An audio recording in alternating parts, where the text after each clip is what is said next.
देखिए, एंटीबॉडीज की टेस्टिंग हुई और उसमें निकल के आया कि 30% लोग ऐसे पाए गए जिनमें एंटीबॉडी मिला। अब बताइए कि इसको आप कम्युनिटी स्प्रेड मानेंगे या नहीं मानेंगे? लोगों को पता नहीं चल रहा है और कोरोना हो जा रहा है, कोई आप उसका ये जानकारी नहीं पा रहे हैं कि इस संक्रमण का स्रोत कहां से है, तो ये कम्युनिटी स्प्रेड है।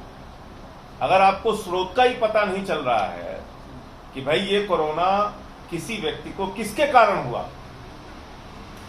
तो अपने आप में कम्युनिटी स्प्रेड है। अब केंद्र सरकार क्यों इसको नहीं मान रही है, ये तो वही लोग बता सकते हैं। उसमें वो ये कह रहे हैं संजय जी कि वो एक लोकल स्प्रेड है, एक कम्युनिटी स्प्रेड है। अब वो डिफरेंशिएट हो गया, कम्युनिटी स्प्रेड एक लोकल स्प्रेड और कम्युनिटी स्प्रेड एक लार्जर स्प्रेड। नहीं, मुझे लगता है कि ये लोकल स्प्रेड एक अलग टर्म उन्होंने अपनी तरफ से पैदा किया है। कम्युनिटी स्प्रेड आप इसी तरह से मान लीजिए कि जब आपको कोरोना संक्रमण के स्रोत का पता न चल पाए और बहुत तेजी के साथ कोरोना फैल रहा हो, तो ये कम्युनिटी स्प्रेड सीधे तौर पे है।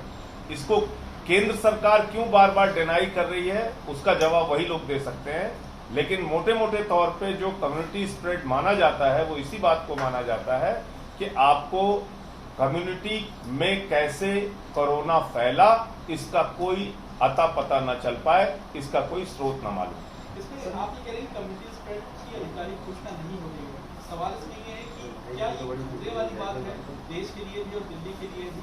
देखिए क्यों कि ये मैं बता देता हूं। अगर आप कम्युनिटी स्प्रेड मानते हैं तो बड़े पैमाने पे आप जांच कराने के लिए तैयार होते हैं, बड़े पैमाने पे आप टेस्टिंग के लिए तैयार होते हैं, क्योंकि फिर आपको ये देखना है कि कहां कहां किसको किसको कोरोना हो गया। जहां जिन मोहल्लों में आपको जानकारी नहीं है वहां भी जांच करानी पड़ती है।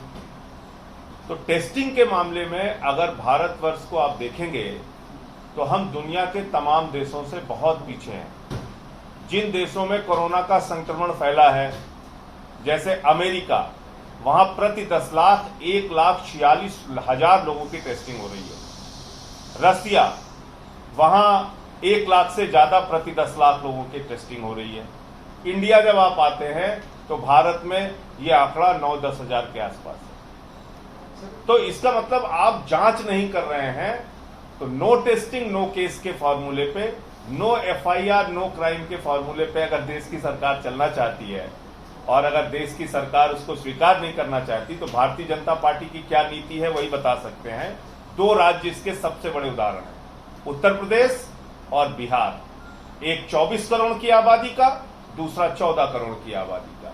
उत्तर प्रदेश में जो टेस्टिंग अभी उन्होंने 2-4 दिनों से बढ़ाई है, 35,000 के करीब की है, वरना 20,000, 19,000, 18,000 इस तरह से टेस्टिंग यूपी में हो रही थी। आप बताइए, जो 2.5 करोड़ की आबादी वाला दिल्ली है, यहां पे टेस्टिंग हो रही है 25,000 प्रतिदिन, और जो 24 करोड़ की आबादी वाला उत्तर प्रदेश है और 14 करोड़ की आबादी वाला बिहार है, वहां टेस्टिंग नाम मात्र हो रही है, यानी ऊंट के मुंह में जीरा।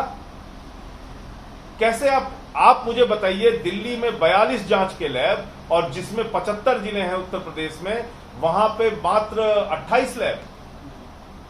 तो इसका मतलब कि ज्वालामुखी के पहाड़ पर शांति से बैठकर विस्फोट का इंतजार केंद्र की सरकार और राज्य की सरकारें अगर करेंगी तो ये कोई अच्छा संकेत हम लोगों के लिए नहीं है, और इससे आप मजबूती से कोरोना से नहीं लड़ पाएंगे। इसलिए केंद्र सरकार को इस बात को स्वीकार करते हुए कि कम्युनिटी स्प्रेड हो रहा है, बड़े पैमाने पे जांच कराने चाहिए, किट्स की उपलब्धता करानी चाहिए। जो प्रयोग दिल्ली में हुआ वो दूसरे राज्यों में भी करना चाहिए। संजय जी, मेरा एक प्रश्न था। एम्स में पिछले दिनों करोड़ शिशुविया की हुआ गई थी, उसमें भाजपा ने 2 लाख रुपये, कांग्रेस ने 5,10,000 की मदद की थी, लेकिन दिल्ली सरकार या आम आदमी पार्टी की तरफ से किस तरह चली?